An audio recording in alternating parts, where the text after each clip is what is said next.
उमर अंसारी के लड़के उमर अंसारी ने बताया कि मैं 900 किलोमीटर चल कर आया हूँ और मुझे मिलने भी नहीं दिया गया और न ही मुझे शीशे से देखने दिया गया है।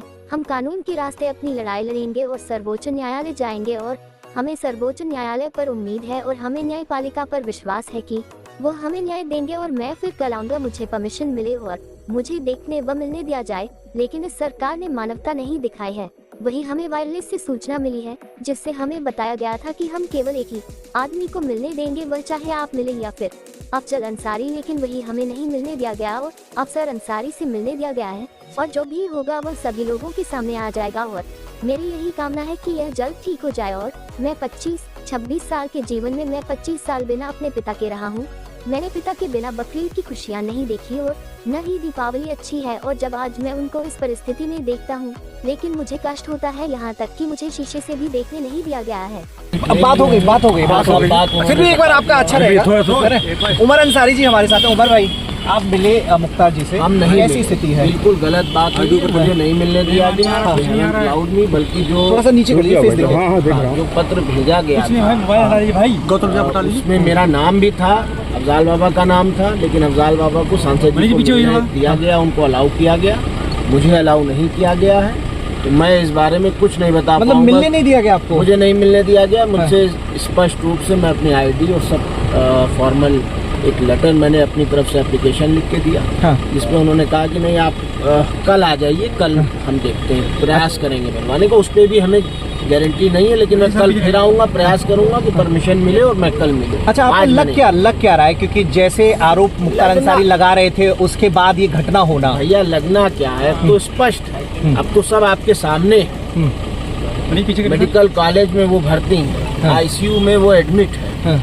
अब इसमें अभी लगने की तो कोई बात रह नहीं गई। वो स्वस्थ हो जाए, वो ठीक हो जाए, वो बेहतर हो जाए। मेरा सवाल रमजान का 5 महीना चल रहा, हम लोग यही दुआ यही प्रार्थना कर रहे हैं। मैं रोजे से हूँ और हम लोग बहुत परेशान हैं, लेकिन हमें ऊपर वाले पर यकीन है और ईमान है हमारा कि मौत और जिंदगी का मालिक सिवाय अल्लाह के कोई नहीं है। जेल में ही उनको जहर दिया गया था, वो लखनऊ के PGI अस्पताल में एडमिट रहे और तबीयत उनकी बहुत दिन खराब रही। उसके बाद फिर ले आके वापस बांदा में उनको वो किया, ले आके रखा। लेकिन बात ये है कि सब कुछ आपके सामने है, खाना आप दोगे, रखेंगे आप हमें जैसे चाहोगे रखोगे।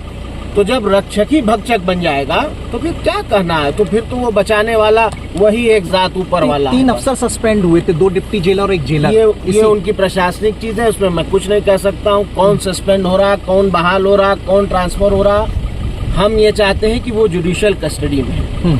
आप कह रहे हैं कि उनके कई मुकदमे अंडर ट्रायल हैं, उनके अंडर ट्रायल मुकदमों के लिए भी वो कस्टडी में हैं।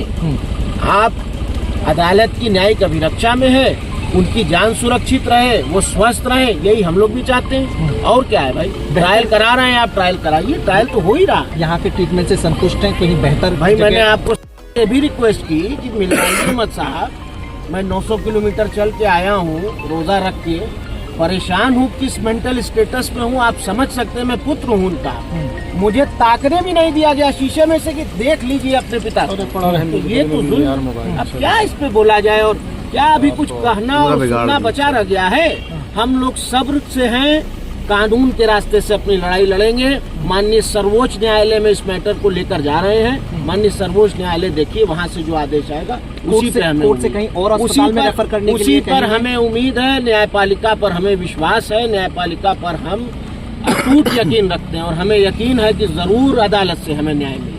परिवार के और कौन लोग मिलने आए थे आपके साथ? सांसद जी आए थे, उनकी आपने बाइट ली है, अफजाल बाबा, और मैं आया था, मुझे मिलने नहीं दिया गया। मैं कल फिर आऊंगा और प्रयास करूंगा कि कल मुझे परमिशन मिले और मुझे अपने पिता को जो इतनी गंभीर हालत में उनको कम से कम देखने तक दिया जाए। ये इंसानियत और मानवता भी कोई चीज होती है। पुलिसिया कार्रवाई और डंडा और ठीक है, सब कुछ अलग है, सब सरकार की कार्रवाई एक तरफ, लेकिन मानवता भी कोई चीज होती है। मतलब पुत्र आप भेजते हो एक को, मैं अपने से तो आया नहीं, आपने तार से सूचना भेजी जिसमें मेरा आखिरी पैराग्राफ में 2 ही नाम लिखा है आपने, एक अफजाल अंसारी उनके भाई, एक उमर अंसारी उनके पुत्र, जिसमें से एक आदमी को आप मिलने दोगे? ये देखिए, ये साफ लिखा है मेरा नाम। आप चाहिए दिखाइए भी, ये मैंने सोशल मीडिया पे भी डाला, पुत्र उमर अंसारी और भाई अफजाल अंसारी, सांसद दोनों के नाम लिखे हैं इस पे, लेकिन नहीं मिलने देंगे। क्यों नहीं मिलने देंगे साहब? इसका कोई जवाब नहीं। जाइए कप्तान साहब से मिलिए, जाइए डीएम साहब से मिलिए, जाइए डीआईजी साहब से मिलिए, जाइए डीजी साहब से मिलिए, जाइए मुख्यमंत्री साहब से मिलिए। जानबूझ के चीजें कर रहे हैं। अब सब आप लोग को भी पता है, सब देश भी देख रहा है, दुनिया भी देख रही है, और 24 नजदीक है। बस मेरी अभी इस वक्त यही प्रार्थना है कि वो स्वस्थ हो जाए, ठीक हो जाए। 24 में क्या कुछ रहने वाला है? जो होगा भैया वो आपके भी सामने आ जाएगा, हमारे भी अब कितना दिन ही बचा है। मेरी फिलहाल ये कामना है, एक पुत्र होने की नीयत से। बाप सब कुछ होता है। मेरे 25-26 साल के जीवन में मैं 25 साल अपने बाप के बगैर रहा हूँ। मैं उनके जीते जी उनसे दूर रहा हूँ। हमने होली की, दिवाली की खुशियाँ नहीं देखी, हमने ईद की, बकरीद की खुशियाँ नहीं मनाई, क्योंकि मेरे बाप नहीं थे हमारे पास। और आज जब उनको इस परिस्थिति में देखता हूँ, और जब ये कार्रवाई देखता हूँ कि पुत्र अपने पिता से बुलवाया जाएगा, 900 किलोमीटर आएगा और फिर ताकने भी नहीं देंगे शीशे से कि देख लें कि कैसे हैं वो, स्वस्थ हैं, जीवित हैं, ठीक हैं, ये भी नहीं देखने देंगे। परेशान है 24 के लिए? कुछ अपील, कुछ अब कुछ पूछना है कि परेशान है कि नहीं है? कुछ स्वाभाविक है भैया, परेशान है, बहुत परेशान है। लेकिन बताया ना कि ईमान है, और ईमान यही है कि मौत और जिंदगी का मालिक सिवाय अल्लाह के कोई नहीं है। तो जब वहाँ से परवाना कट जाएगा, कोई बचा नहीं है। वो अभी काफी दिक्कत महसूस कर रहे हैं, स्टमक प्रॉब्लम बहुत ज्यादा है। कितने दिन से है? जी भैया लीजिए, ठीक। अब उनके अनुसार 19 तारीख को उन्हें खाने में जहरीला पदार्थ मिला के खिला दिया गया, और तभी से वो ये प्रॉब्लम महसूस कर रहे हैं। टोपी थे ना तो अब वो चरम पर जब पहुंच गया तो कल ये स्थिति थी, शायद लोगों को ये उम्मीद बन गई हो कि अब कहीं भेजने से भी बचना तो है नहीं, लेकिन अभी उनकी हियात है। तो यहाँ कोर्ट में कंप्लेंट भी की थी कि जहरीला पदार्थ कोर्ट में नहीं, सुप्रीम कोर्ट में, सुप्रीम कोर्ट में मैटर चल रहा है। और यहाँ जब पेशी पर वो नहीं, और इधर लगाओ, तो यहाँ की ऊपर उठाओ, वकील से उन्होंने बताया था, उसने दिया, और उठाओ थोड़ा सा देने का जो भी हो, सब मिला करके अभी आगे क्या होगा नहीं मालूम। अभी फिर एक बार वह षड्यंत्र असफल है। शायद कोई किसी को ये इंतजार रहा हो कि उनके मौत की खबर आए, तो अभी तो फिलहाल ये टल गया। शुभम बढ़ाओ आगे, तबियत में सुधार है, शुभम आगे बढ़ाओ, वही तबियत में सुधार है। अच्छा आप बताइए, बांदा जेल में एक होमगार्ड भी सस्पेंड होगा तो किसकी वजह से होगा?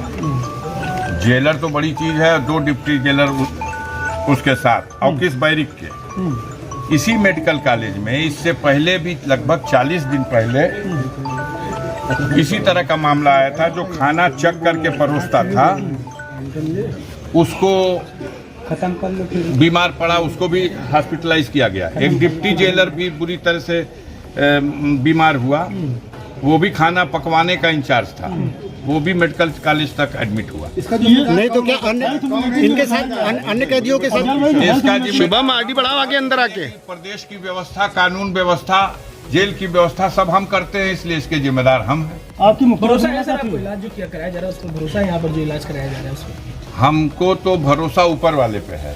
हमने हमेशा कहा कि हमारा ये ईमान है कि जब दिन तय हो जाएगा, निश्चित हो जाएगा, तो एक सांस कोई ज़्यादा जी नहीं सकता। और जब तक हियात है, जब तक मारने का प्रयास हो सकता है, शैतान शैतानी कर सकता है, लेकिन अपने मंसूबे में सफल नहीं होगा। अभी तबीयत कैसी है? तबीयत कैसी बनी हुई है? अभी होश में है, अभी होश में है, बोले बतियाए हमसे। हमने कहा ना कि एक बार जो लोग ये मंसूबा बनाए थे, ये उनके जीवन में 7वीं बार ऐसा हुआ है जब उनकी कहानी का अंत करने के लिए प्रयास हुआ है और असफल हुआ। ये भी कहा जा रहा था कि परिवार के लोग कह रहे थे कि 2-4 दिन से मुख्तार अंसारी के हालचाल नहीं मिल पा रहे, उनसे कोई बात नहीं हो पा रही। आज आपकी मुलाकात हुई, कुछ बात हुई? भाई बोला तो हमने क्या, मुलाकात हुई, हॉस्पिटल के बेड पे उनसे बात हुई। क्या हमने उनको देख के संतोष हुआ मुझको। उन्होंने अपनी जो चीज़ें थी, कठिनाइयाँ थी, कैसे ये सब कुछ हुआ वो बताया हमको। शुभम हाथ घुसेड़े रहो। क्या कुछ तो बताया अभी उन्होंने जो आपसे? हालात आपसे हैं, क्या उनकी बताया तबीयत उन्होंने? है, आप संतुष्ट हैं उससे जो तबीयत अब बताई? बहुत सी चीजें हैं जो रखा जाएगा न्यायालय के समक्ष, बहुत सी चीजें हैं जो आपके समक्ष हमने रख दिया। नहीं फिर भी क्या रिपोर्टें बताने मेन में चीज क्या बताया बताई कि उन्होंने? जो कुछ बताया इस जांच तरीके का रिपोर्ट कि है, कोई विशेष तकलीफ वाली बात नहीं है। वही तो मेडिकल ब्रीफिंग जो आ रही है उसको देख के चलिए, उसके हिसाब से कोई खास से मतलब क्या है। किसी का ये आरोप तो है नहीं कि कोई उनको गोली मार दिया। हाँ, हाँ। स्टमक प्रॉब्लम है और जहर कहाँ जाता है, जहर का असर कहाँ होता है, तो वो सब आपको कुछ आपको तो लगता है जो स्लो पॉइजन वाली बात आप कर रहे थे उसी वजह से तबीयत बिगड़ी है? हाँ ये पुष्टि हो चुकी है। अच्छा उन्होंने आपसे क्या कहा? मुख्तार भाई क्या कहा आपसे? अब वो उनके अंदर एक हमको देखने के बाद एक ऊर्जा आत्मबल महसूस हुआ, हिम्मत दिला सकते थे एक दूसरे को, और क्या कर सकते थे। अच्छा यहाँ हम और क्या कर सकते हैं? नहीं लेकिन उन्होंने कहा होगा ना कि क्या समस्या देखिए चल रही थी लाखों उनके साथ में? करोड़ों लोगों की दुआएं उनके साथ हैं, आप चाहे जो दिखा दो, और जो जिन शब्दों से उनको, और ये साबित हो गया 7वीं बार फिर एक बार उनकी जान बच गई है। कल फिर कोई साजिश होगी, ऐसा नहीं है कि ये अंतिम साजिश थी। उत्तर प्रदेश की जेलों में सुरक्षित नहीं है वो। बात करने के लिए अब जा रहे हैं साहब।